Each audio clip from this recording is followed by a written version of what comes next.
magulang ay kailangan sa mga batang manonood.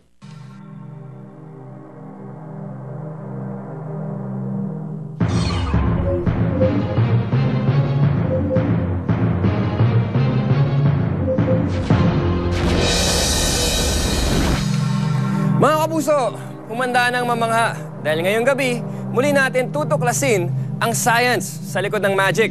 Mga experiments na akala mo ay magic, pero sa totoo ay may scientific explanation na tsak nyo yung kagugulat. Ako po si Chris Tew at narito ang mga panggulat na magical experiments dito sa I Believe. Apoy na may iba-ibang kulay, rainbow fire kung tawagin. 5 wine bottle, super bigat.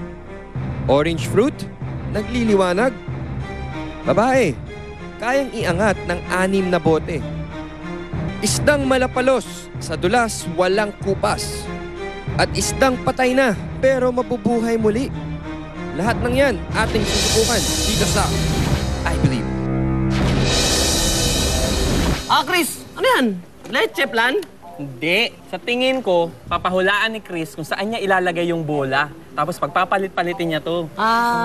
Pareho kayong mali. Meron akong ipapakita sa inyo. Pero bago yun, let's call our special guest for tonight. Ating I Believe, si Idol Mark Heras. Yo! What's up? Okay. Ready ka na ba mag-experiment? Game. Experiment tayo! Ano yung karaniwang kulay ng apoy? Orange. Orange? Oo. Sige. Okay. Ano yan? Okay. Tapos? Sisindihan natin. Ay, masyado malapit. yan. Yun na. Ayun. Diba? Tama si Mark. Orange. Orange nga. Mark, bibilib ka ba kung sasabihin kong maliban sa orange, may iba pang kulay ang apoy? Ha? Ako, orange lang ang alam kong kulay ng apoy eh. Teka, pag meron pang ibang kulay ng apoy maliban sa orange, malamang magic yan. Oo nga. Magic nga ba talaga, Chris? Let's see. Okay. Ngayon, haluin natin to, ha? Mix natin ngayon. Ingat lang kasi yung sinindihan ko to, sobrang init eh. Sobra talaga? Oo. Ingat lang sa kamay. Layo naman. Parang reddish Pag ginalaw purplish. natin. Oo, pag kinumpare mo sa isang ayan na. flame. Oh, di ba? Ito, Wala. orange. Next. Ano Okay, eh? next. Ito naman. Parang Mark, sige, sindihan mo na yan. Pag mo na magulat. Ayan na. Ayan na. Oh, di ba? Ano kulay yan? Blue flame! So may orange tayo, meron tayong parang purple, red. Red! Ito naman, blue. Blue. Oh, Isabel, sindihan mo naman yun sa'yo. Okay. Pero Lagyan bago ko mo muna yan, i-mix mo muna yan ng Yung mixture ating na yan. special acid. Mag-ingat ka. Ayun! Ngayon lang ako nakakita niya, no? Oo nga, first time ko lang makakita ng So green may fire. orange, red, blue, and green. Ako favorite ko yung green. Oh, ang cute. Ayos! Teka. Chris, paano nangyari yun? The answer is methanol. Methanol! Methanol? Lang yan. Methanol? Del, Methanol. pakipaliwanag naman. Ang methanol ay isang uri ng alcohol na gawa sa kahoy. It is a polar liquid and is used as an antifreeze, solvent, and fuel. Para mas lalong maintindihan nyo, panoorin natin to. Ay, Ang methanol ang nagsisilbing trigger fuel para magliyab ang mga canister na may lamang mga chemical. Ang canister na lumikha ng green fire ay may lamang boric acid at nang haluan natin ito ng methanol, lumikha nga ito ng kulay green o berdeng apoy. Ang boric acid ay nagtataglay ng boron, isang atomic structure of the chemical na may kakayahang maglabas ng green emission spectrum. Ang canister naman na lumikha ng kulay orange na apoy ay may lamang sodium chloride o asin. Ang asin ay may chloride ion at ito ang dahilan kung bakit kulay orange ang inilabas niyang apoy. Sa isa pang canister, naglalaman naman ito ng lithium chloride. Kaya medyo mamula-mula at may pagka-pinkish ang kulay ng apoy nito. Samantalang purong methanol lang ang ibinuhos o nakalagay sa isa pang canister. Kulay asul at medyo violet naman ang lumabas na apoy dito. Wow! Galing na! Ang gaan naman ito eh. Walang kapagod-pagod Dali lang, di ba? Wala. No sweat. Panis. Pero maniniwala ka ba kung sasabihin ko sa'yo may mga bote na hindi basta-basta nabubuhat? Ano yun, magic bote? Mukha lang magic, pero hindi. Ito yun, oh.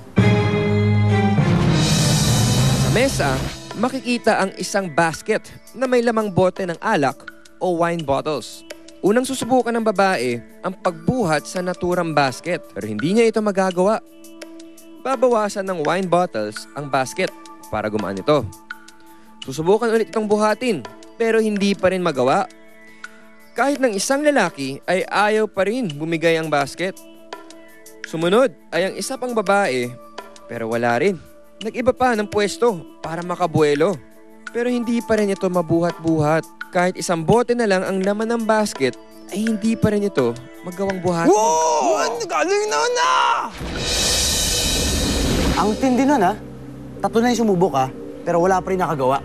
Ang kasing bote yun, gawa sa bakal? Hindi basta liquid ang laman ng boteng yun. Ang laman nun ay mercury.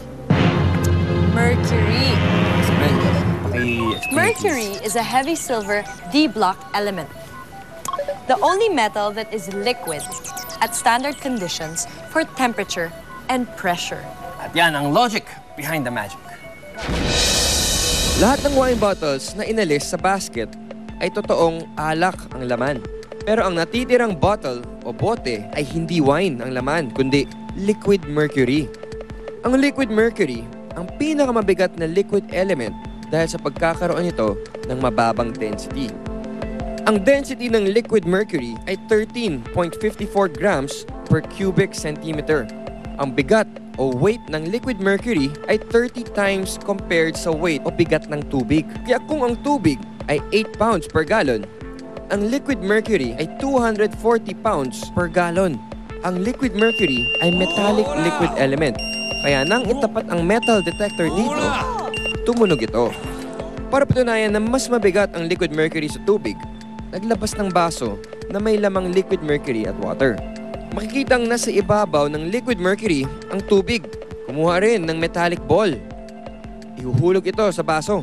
Dahil sa pagkakaroon ng mababang density ay mataas naman ang surface tension ng liquid mercury. Itong dahilan kung bakit lumutang ang steel ball sa liquid mercury nang ilaglag ito sa nasabing plastic cup. Wow! Ang galing na! Sa aming pagbabalik, tunghayan kung paano magliliwanag na parang lantern ang orange fruit na ito. Dito sa I Believe.